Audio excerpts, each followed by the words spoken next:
स्वराज्य न्यूज मराठी, माझा हक्क माझं राज्य स्वराज्य।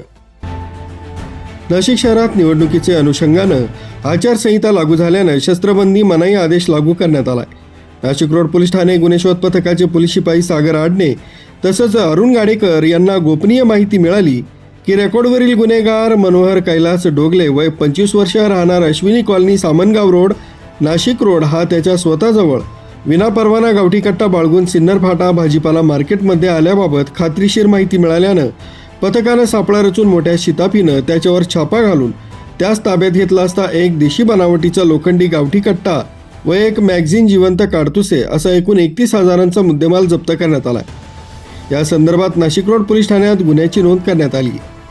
गुन्ह्याचा पुढील तपास पोलीस हवालदार अनिल पवार दत्तवाजे हे करीत आहेत। सदर उल्लेखनीय कामगिरी पोलीस आयुक्त संदीप कर्णिक, पोलीस उपायुक्त किशोर काळे, सहाय्यक पोलीस आयुक्त संगीता निकम यांच्या मार्गदर्शनाखाली नाशिक रोड पोलीस ठाण्याचे वरिष्ठ पोलीस निरीक्षक जितेंद्र सपकाळे, बडेसाहेब नाईकवाडे, सहाय्यक पोलीस निरीक्षक प्रवीण सूर्यवंशी,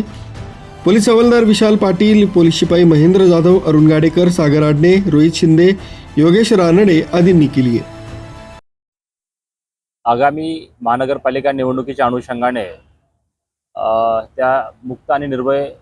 वातावरणात होण्याच्या अनुषंगानं आमचे पोलीस आयुक्त संदीप कर्णिक सर यांच्या सूचनेनुसार पोलीस निरीक्षक सपकाळे साहेब आणि सर्व आमची डीबीची टीम त्याच्यामध्ये API सूर्यवंशी साहेब आहेत आणि विशेषतः ज्यांना याची माहिती मिळाली ते आमचे पोलीस शिपाई सागर आडणे आणि पोलीस शिपाई अरुण गाडेकर यांना गोपनीय माहिती मिळाली की एक इसम त्यांच्या हद्दीमध्ये अवैध अग्निशस्त्र त्या ठिकाणी बाळगतो आहे आणि त्या अनुषंगाने जेव्हा आम्ही छापा मारला तर त्यावेळेस इसम नामे मनोहर कैलास डोगले याच्या ताब्यातून एक गावठी कट्टा आणि एक राऊंड अशा पद्धतीने एकूण 31,000चा मुद्देमाल त्या ठिकाणी मिळालेला आहे। सदर इसम हा रेकॉर्डवरचा आहे, याच्यावर यापूर्वी देखील गुन्हे आहेत, त्याचा देखील आम्ही पुढील तपास करत आहोत आणि एकूणच सदरची कारवाई ही आगामी महानगरपालिका निवडणुका निर्भय निष्पक्षपणे पार पाडावे या वातावरणाच्या अनुषंगानं करण्यात आलेली आहे।